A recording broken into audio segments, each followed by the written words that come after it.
Russia Ukraine യുദ്ധം രൂക്ഷമായിക്കൊണ്ടിരിക്കുന്ന കരിങ്കടൽ മേഖലയിൽ വീണ്ടും സംഘർഷങ്ങൾ രൂക്ഷമാകുന്നു. യുക്രൈൻ തീരത്തിന് സമീപം നങ്കൂരമിട്ടിരിക്കുന്ന ചരക്ക് കപ്പലിൽ 13 ഇന്ത്യൻ നാവികർ കുടുങ്ങിക്കിടക്കുന്നതായി റിപ്പോർട്ട്. MV അമീർ 1 എന്ന കപ്പലിലാണ് നാവികർ കുടുങ്ങിക്കിടക്കുന്നത്.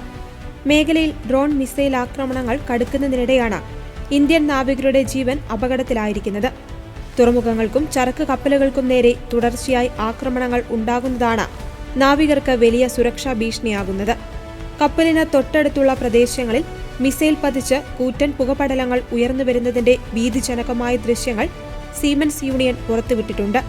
മറ്റ് കപ്പലിലുള്ളവരാണ് ഈ ദൃശ്യങ്ങൾ പകർത്തിയതെന്നാണ് സൂചന. നിലവിൽ തുറമുഖത്തെയും സമീപ പ്രദേശങ്ങളിലെയും സുരക്ഷാ സാഹചര്യം അതീവ ഗുരുതരമായി തുടരുകയാണ്. തുടർച്ചയായ സ്ഫോടനങ്ങളും ആക്രമണങ്ങളും കാരണം പുറത്തിറങ്ങുവാൻ പോലും സാധിക്കാത്ത അവസ്ഥയിലാണ് നാവികർ. തങ്ങളുടെ പ്രിയപ്പെട്ടവരുടെ ജീവൻ അപകടത്തിലാണെന്നും കേന്ദ്ര സർക്കാരും ബന്ധപ്പെട്ട അധികൃതരും അടിയന്തരമായി ഇടപെട്ട് 13 ഇന്ത്യൻ നാവികരെയും സുരക്ഷിതമായി നാട്ടിലെത്തിക്കണമെന്നും നാവികരുടെ കുടുംബാംഗങ്ങളും വിവിധ സംഘടനകളും അഭ്യർത്ഥിച്ചു. കരിങ്കടൽ വഴിയുള്ള ചരക്കുനീക്കം അപകടകരമാം വിധം കടുത്ത ആക്രമണങ്ങൾ നേരിടുന്ന സാഹചര്യത്തിൽ വിഷയത്തിൽ വിദേശകാര്യ മന്ത്രാലയം ഉടൻ ഇടപെടുമെന്നാണ് പ്രതീക്ഷിക്കുന്നത്.